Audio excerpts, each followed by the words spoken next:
It's Red Eye Radio. Gary McNamara and Eric Harley talk about everything from politics to social issues and news of the day. Whether you're up late or you're just starting your day, welcome to the show. From the Uniden America Studios, this is Red Eye Radio. All across America and around the planet, we are Red Eye Radio. Welcome and good morning. Thanks so much for being here. Thank you. You know, I just wanted to go over this before we go over the State of the Union. Yeah. Because to put your political hat on there and say, if you were a Democrat political consultant, what would you tell Biden to say tonight? So we'll get to that in just a moment. Oh. But this headline from Fox Business, banking industry erupts over Biden administration's new rule on credit card late fees should not be allowed. Banking and credit card companies have started reacting to the new Biden administration rule that puts an $8 ceiling on credit card late fees. Quote, today's flawed final rule will not only reduce competition and increase the cost of credit, but will also result in more late payments, higher debt, lower credit card scores, and reduced credit access to those who need it the most, said the American Bankers Association president and CEO Rob Nichols in a press release provided to Fox News Digital. This rule should not be allowed to go into effect. On Tuesday, the Consumer Financial Protection Bureau finalized a new rule to cap all credit card late fees at $8, which will apply to the country's largest credit card issuers, covering those with more than 1 million open accounts. The CFPC estimates the new regulation will save American families more than $10 billion in late fees annually by reducing the typical late fee of about $32. Yeah. That amounts to an average saving of roughly $220 per year for the 45 million people who are charged late fees. I'm chuckling because they're only covering half of it in the article here. Right. The financial institutions and legislators slammed the latest rule targeting credit card late fees, warning that it could ultimately hurt consumers by reducing competition, increasing the cost of credit, causing more people to pay late, and reducing credit access for those who need it more. The Bureau's misguided decision to cap credit card late fees at a level far below banks' actual costs will force credit issuers to reduce credit lines, tighten standards for new accounts, and raise APRs for all consumers, even those who pay on time, Nichols said. Yep. Now, the thing is about it, I mean, this is, again, it's a bait and switch. That's all this is. Right. It's a bait and switch. It's a feel-good thing. Yeah. Right. By the way, I think the late fee should be $0 because I think you should pay it on time. Well, and there's a way to do that. Now, if you're underwater and you can't, then at that point, you're going to have to find a way to get out of that because that's probably not your only financial conundrum that you're in. And I can feel your pain all day long, but the problem is you're borrowing somebody else's money. It's not yours in the first place. When you look at it, you and I talked about, well, what could they do at banks? You could see banks raising checking account fees. Oh, yeah. Right? They're going to find a way to do it. They can raise checking account fees. And annual fees for credit cards right. come back in a big way. Annual fees for credit cards. Yep. General interest rates. Right. They could look at it. You can get. I'll sit there from the bank all the time where it's like, okay, you're in good standing, and therefore we're reducing your APR from this down to that. Right. You don't get it. You pay more if you're late. Right. So your credit score could determine the fee that you pay for a credit card and the APR that they charge you. Yep. There's more ways than one to collect the money. If you think the banks are just going to sit around and not do it, you're wrong. They're going to come after you, and they're going to do everything they possibly can not to punish their good customers. I mean, the customers that pay on time, because actually, if you look at it, if you're paying late fees consistently, the bank isn't too upset at you as long as you continue to pay the late fees and the interest on it. Right. If you don't pay it, then there's a problem there. Well, and so you automatically become a problem if you're late all the time and you're only paying $8 in a late fee. Well, then you're going to be viewed as a bigger problem. You'll either get dropped, they'll increase your APR, they'll charge more for credit cards. We talked about the people that need credit cards the most. I'm at a position, and I have been for the longest time, because I decided no matter how much money I made, for me, it goes back 35 years ago, maybe. I was a bill collector. Yeah. So I knew I was a bill collector during college, collected all sorts of accounts. It was pounded into me. My father did it, and then I worked for the bank. So I got the 1-2 whammy about debt in my life. So only one time did I seriously get in debt. And people are going to go, seriously, what are you talking about? Well, for me, it was. And I might have had something that I was going to pay off, maybe $500, and then I had to get the engine replaced in my vehicle. Oh, yeah. And I wasn't making a lot of money back then. Yeah. And it was like $2,000. And Right. it came as an emergency. I put it on my credit card, and I had to pay it off. I paid more than just the monthly payment. An engine for $2,000. Wow. Way back then. Yeah, exactly. way back then. Yes. Yeah. Isn't that great? Yeah. And I remember the panic that I had. Oh, yeah. And since that time, never run a balance ever. So the APR doesn't apply to me. Right. And the late fee doesn't apply to me. Who do they apply to? People that really need credit, who aren't in the financial situation that I chose to be in over those periods of time. And I say chose because in order not to use that, I was working 2 jobs on a consistent basis. Right. All the time. Right. And I didn't have a family. Right. And so that was a situation that I was in. So who's affected by it? People who really need credit. And so they are going to increase the APR. I guarantee they'll increase the APR, and they'll do it. Other fees will come up. Other fees will come up. They're going to collect their money. And if they can't do it in fees, if ultimately, the administration just comes out and says, okay, no fees at all. All right, fine. You're not going to cap interest rates, because then all of these people at lower middle income that have worked to have these cards, because you got to build a little bit of credit, and they have to rely on these cards, won't be able to rely on the cards. Then what's the next logical step? Well, we dealt with that last time. Remember the credit card Bill of Rights? Yep. Millions of people. You and I documented it. Millions of people, after they passed the credit card Bill of Rights, and remember, they were capping late fees back then, too. Yep. Oh, yeah. Lost their credit cards. Right. They had no availability for credit. Boom, payday loans. Payday loans. Oh. Title loans on cars. Can't be paying 29% APR. How about 400%? Yeah. Yep. No, it's if there's a demand for borrowing money, that borrowed money is going to come with a price. And if there is a greater risk than the price for that money, if there's a greater risk to that institution lending that to the borrower, then the borrower is going to have to pay a greater price. Or if that risk is not, if they're not able to mitigate that risk by controlling their costs with fees, there's no way around it. You can say, and it's okay if you say, "Oh, I hate the credit card industry." Great, don't do business with them. There's also a way to do that. It's not easy, and people are stuck. You bring up the having to rebuild an engine, and I remember years ago. My gosh, about 31 years ago, my wife and I, our AC goes out. This will tell you how long ago that was. So it was the condenser coils outside, the outside unit. $1,100. Again, this was well over 30 years ago.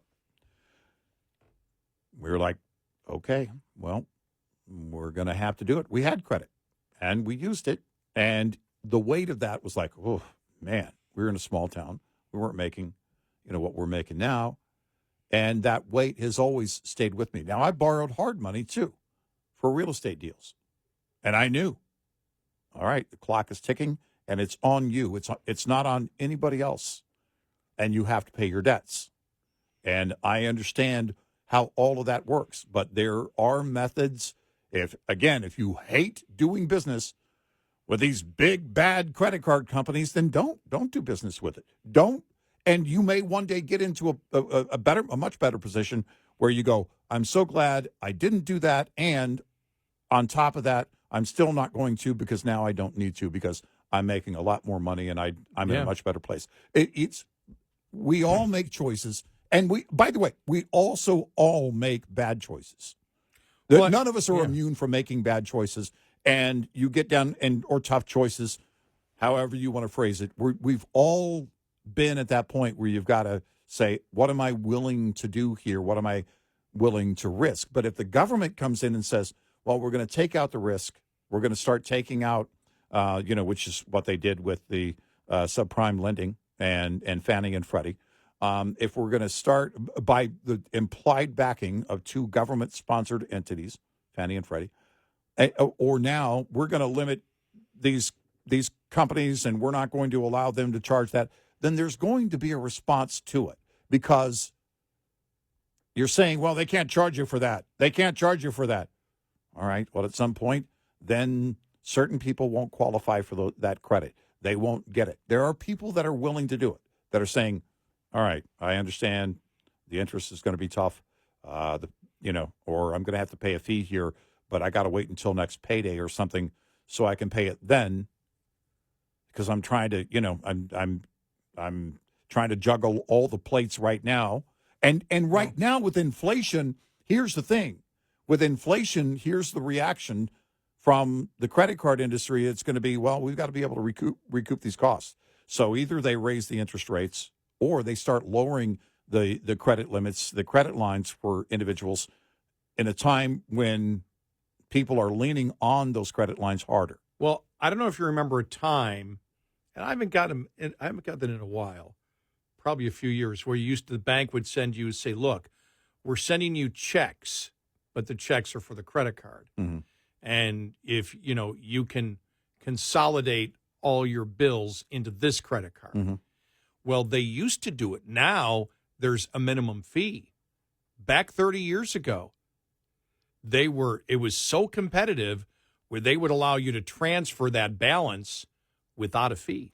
That's something that I didn't experience because I am a little bit younger than you, but I've always had, and I still get the checks in the mail. Right. And I opened one the other day. 3.9% roughly 4%. Yeah. I think some may charge more, maybe 5%. Right. And that's the initial fee. It's the initial of the balance. Fee. So if it's if it's a $1,000 balance, it'd be $40. This was a time where I was doing that, mm-hmm. but there was no fee. Right. You could just transfer it back and forth, and and finally I was able to pay it off. But I kept thinking, when are they going to catch on to me?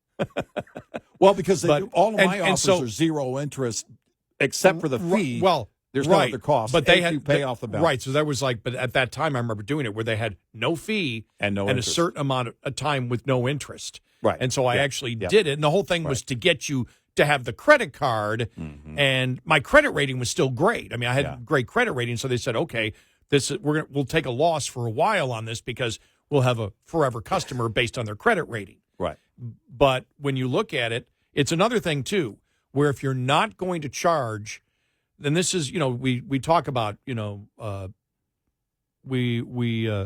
talk about the philosophy of liberals out there, mm-hmm. that you're being treated unfairly, and so even though you've done wrong, we're not going to punish you. We're going to punish everybody for the cost of you doing wrong. Right. Or you're not doing the right thing or not fulfilling your contract. Mm-hmm. People may get upset if I say if you get into debt problems, you're wrong. So, right. Yeah. Right. Problems in your life. I must remember, I have to speak as a bill collector attempting to collect that debt. Mm-hmm. When you got yourself into a situation, mm-hmm. unfortunately, mm-hmm. But the fact is you got yourself into that situation. Mm-hmm. And so there's a fee for getting yourself into that situation, which the bank views as a wrong situation. Mm-hmm. And so they charge you more for it. Mm-hmm. Well, now the liberals say you shouldn't be charged that. We're going to make it so we're going to cap that fee. And then they tell you basically they don't complete the sentence. They don't tell you what happens after that. It's the same thing as we're going to forgive college loans. Well, they're not completing the sentence. No. There's no forgiving college loans. Nope. They're transferring the loans, and we've seen that. They're transferring the loans from somebody who signed a damn contract. Mm-hmm. You signed a contract, and they're saying that the government's coming in and saying that contract is void. Somebody else who didn't sign the contract has to pay for it. Yep. Understand that's the mentality of liberals. The people do not hold people accountable for their own decisions. Hold other people accountable who did not make those decisions. And they always pretend to be helping those who need it the most, and long term, you're not. No, in the credit card situation, you're not helping them at all. And in the mortgage situation, it wasn't because the millions of people that lost their homes and destroyed their credit. Well, they destroyed their credit with. Think about this: if you we're not talking about bankruptcy, you're talking about a mortgage going into default.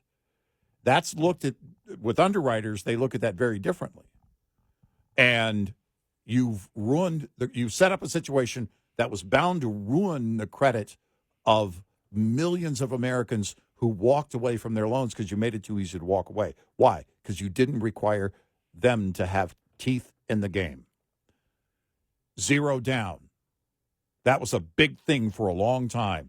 Low interest, zero down. Well, they looked at it as, well, if I walk away, I don't have much teeth in the game. If they made any payments at all, okay, just a couple of payments, but I didn't put $50,000 in, so I'll walk away. Well, now their credit is done. By the way, also on them, but when you as a lawmaker or administration do this, you're not helping. 866-90 Red Eye. This morning's USDA Farm Report is brought to you by House Products.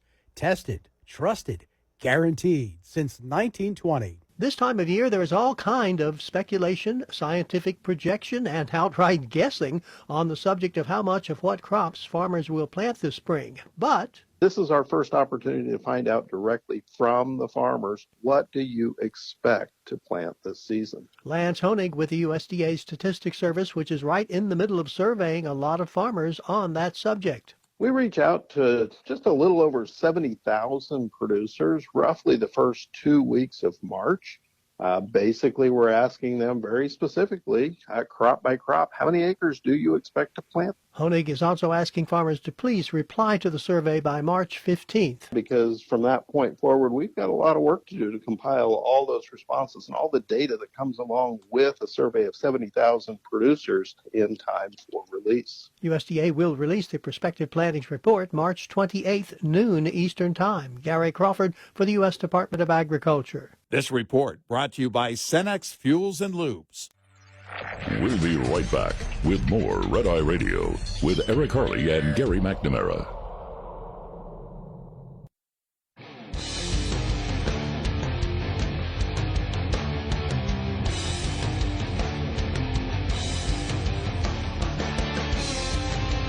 It's Red Eye Radio. He's Eric Harley and I'm Gary McNamara. State of the Union. Tonight we'll have some analysis, some pre-analysis coming up on that. And you'll want to stick around for our audio cut of the day. Oh, it's a good one. It's a good one. Oh, man. It's a good one. I'm telling you, this is, we're doomed and we have terrible things happening right now in the United States and a terrible government, but some of it is darn entertaining. Look, we didn't create the chaos, and we don't make people say things. So if they say things and we find it entertaining or notable, then boom, we play it. Look, in the words of the great philosopher Billy Joel, we didn't start the fire. But we'll bring some marshmallows. I remember when that song first came out. What does that mean? Well, who started the fire? He didn't start the fire. Well, who started the fire? Well, what's the fire? Yeah. It's like, I didn't start the fire. It's like, come on. It's the mid to early 80s. It's a song. Let it go.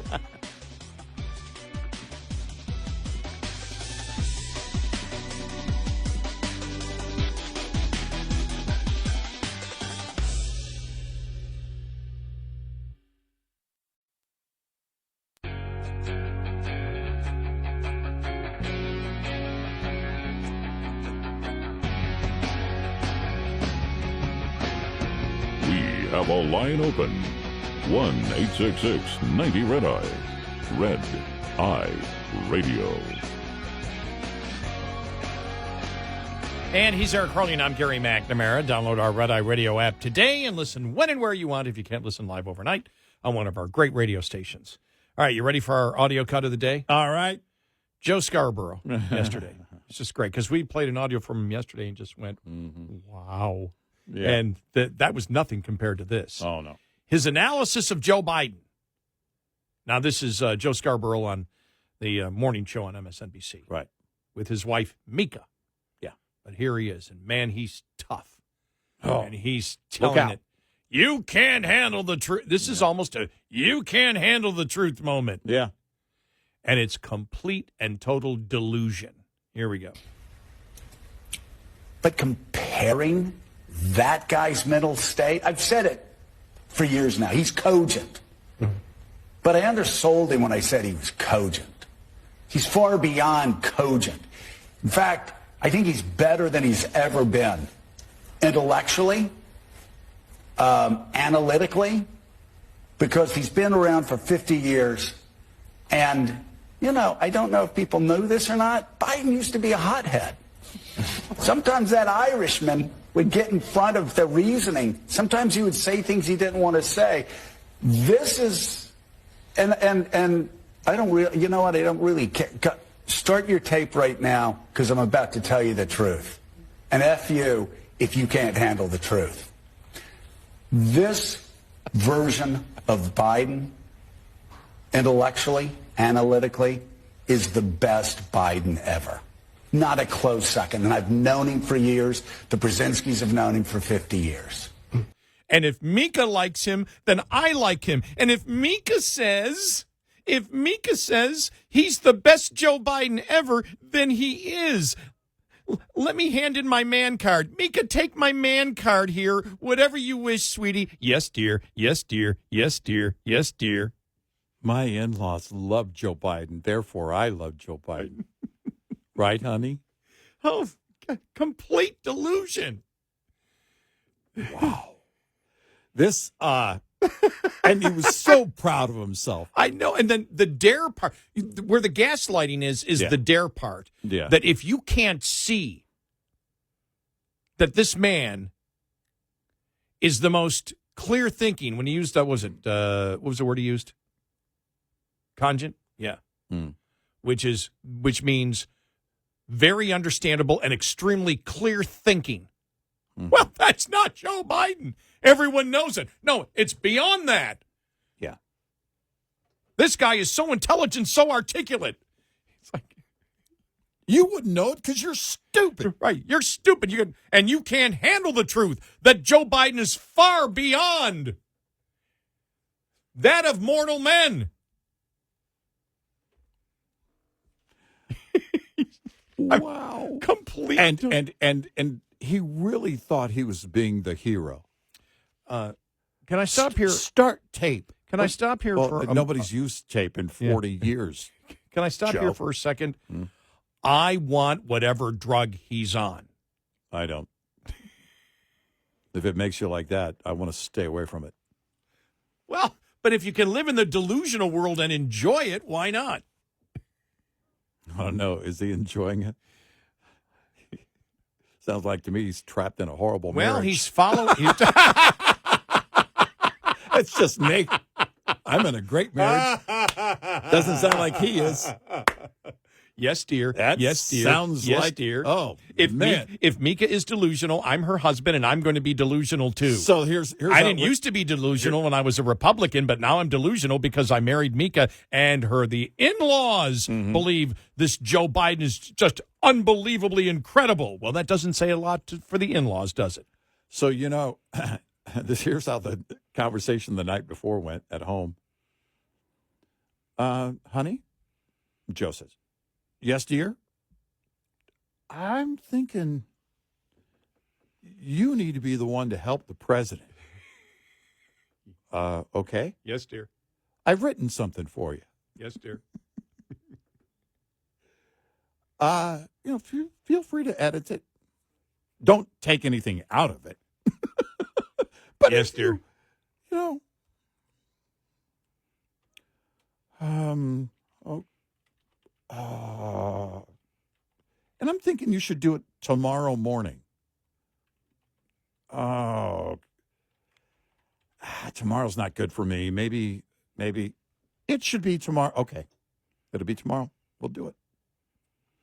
Well, you know the reason you don't see Joe Biden's temper today? Nobody's allowed to ask him any probing questions or follow-ups. That's why.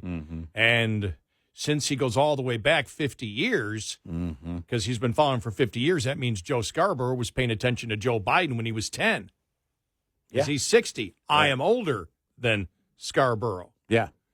This is not the Joe Biden that I either recall. I mean, part of it is, I mean, he's always been angry, but he's always been the same. He's always been a BSer. I mean, good God. Yeah. In the late 80s, he was out of the presidential race. Why?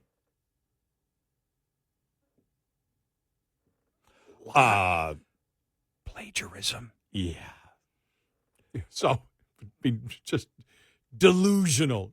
Scarborough just delusional. Well, or he doesn't. It's either that, or because remember, he used to represent, as a Republican, one of the most conservative districts in the United States of America. And that would be, I think his office is actually out of Niceville, Florida. Niceville, Fort Walton Beach. Don't know if it includes Destin. And my own home, my old stomping grounds, my old home in Navarre. And so he was a Republican. For him to do this, sorry, he's attempting to please his wife. I'm sorry. Oh, normally we'd never say this. But normally I would never make that jump. But she's on the show with him. Look, his opinions have radically changed over the years since he has been involved with her. It's night and day, and very clear. And the fact of the matter is that it tells me he never had a backbone. Yeah. And the whole FU thing is, well, here's what it is. It's virtue signaling and gaslighting all in one. All right, then he has done something special. He's brought it to a new pinnacle. But that's what you're doing, because and you heard it in his voice, man. He was really proud of himself in this moment. He got shredded on social media for it, but he was really proud of it. And then, of course, the virtue signaling and gaslighting, F you if you can't handle the truth. We see the truth, Mr. Scarborough. We see the president out there every single day. And I don't know, you clearly are delusional, and you're in a delusional state. Yeah. If you want to say otherwise. Oh, just completely. We see what the president is doing. We see we're all very familiar with what it looks like. While we can't make an exact diagnosis, we know something's going on with him. And to this feigned anger, like you're going to grab the flag and run to the top of the Biden mountain with it, is stupid. I know it. It's pathetic. It's embarrassing. Well, because the cockiness of this is so obvious where everybody knows it's not obvious. And, the thing is, F you, if you can't handle it. I mean, that's, as you said, yeah. I think you perfectly described it. It is virtue signaling while gaslighting at the exact same time. Yep. Because, and the thing is, when you look at this, every Democrat listening right now knows that what Joe Scarborough says was a load of horse manure. It's garbage. Every Democrat knows that. Yep. Why? How do we know that? Because 75% to 80% of Democrats agree with us on the president and about the president's cognitive abilities. Yep. And so that's why it's the ultimate in gaslighting. And it was almost like a dare, you conservatives need to be able to handle this. And every single conservative I know and Republican political operative posted that. Like, he thinks we're afraid to post this? Yeah, right. Like, he's telling us something that is going to change the minds of Americans, my God, we're going to post this as the comedic political moment of the day. It's laughable all day. It's just amazing. and embarrassing at the same time. Just amazing. But all right, quickly on the State of the Union address tonight. So he's going to do shrinkflation and attempt to do the corporate greed thing. All right, but the problem is, and he's hoping, okay, working people and people in debt, because so many people are in debt, are going to remember this and vote for him. Right. We'll see if that's the case, if he can sell that to the American public. Then he's, so he's going to talk about shrinkflation, the banking fees. Then what's his position going to be on Israel? Is he going to call for a ceasefire? Because whatever position he takes, you saw Adam Schiff yesterday at his victory speech getting pounded by the pro-Palestinian folks. And before you say it, I will say it. What's the DNC going to be like this year in Chicago? Oh, my gosh. So far in recent days, AOC and Adam Schiff. Yep. And New York and California. So what position is going to take? Is he going to take on that? The border. Now that the mainstream media, we've played every single major network now. Yeah. Even on MSNBC, and NBC, where they've questioned and said, well, no, the president could change it, and his operatives out there don't really have an answer. Right.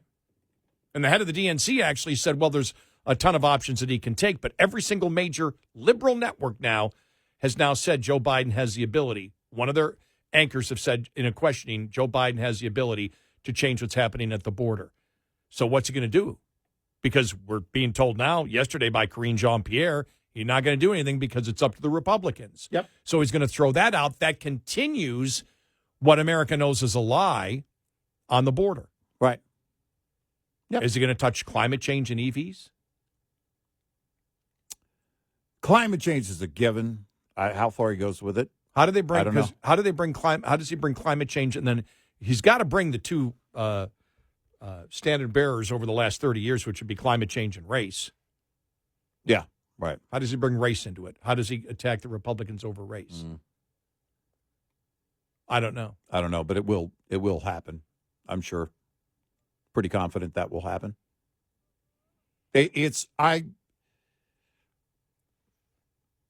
When you've got, again, the majority of his party don't want him to be the guy. Tell me who's listening to this aside from Joe Scarborough and giving it any credibility, who listens to anything that Biden says. I'll tell you who's tuning in. People who are curious and or concerned about his cognitive state. Because the question is... No, you're right. I want to see, for entertainment purposes, I want to watch the screw-ups. Wow. It is. If it has an audience, that's going to be a massive chunk of it. How does he do 40, 45 minutes or an hour, however long it's going to be, and not have a series of issues with it? The thing I think he's going to focus on is the fact of the banking fees, the junk fees, that he's going to pass federal legislation or put forth federal legislation to reduce the cost of everything for people that are in trouble right now. Now, it hasn't worked because the college loans, he's got to be furious. We're giving away everything to everybody, it seems like, and they're still not going to vote for me.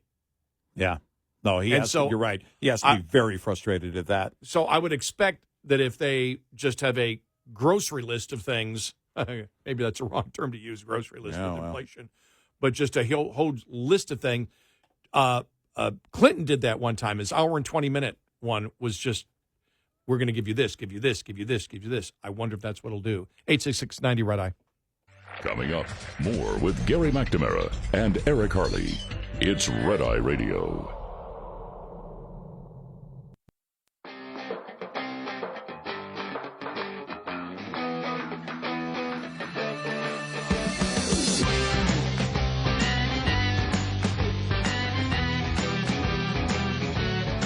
It's Friday Radio. He's Eric Harley, and I'm Gary McNamara. We're only to the beginning of March, and we've had a ton of idiotic things, audio cuts we played, but I think I'm going to bookmark that one as a candidate for Audio Cut of the Year. I think so. Yeah, I would Joe support that Scarborough nomination. Yep. Wow. Just so people know, because Yes. people may not know where Joe Scarborough came from on MSNBC from the morning show. Again, he was the representative from the Panhandle of Florida. Matt Gaetz's district. Matt Gaetz's district now, right? One of the most conservative districts in it. A lot of people don't even know that he was a Republican that represented one of the most conservative districts. Right. Yeah. That's why his 180 that happened after he started dating Mika and now married to her, that's why we always question, how do you change that much to the point of complete and total delusion that he showed yesterday? Right.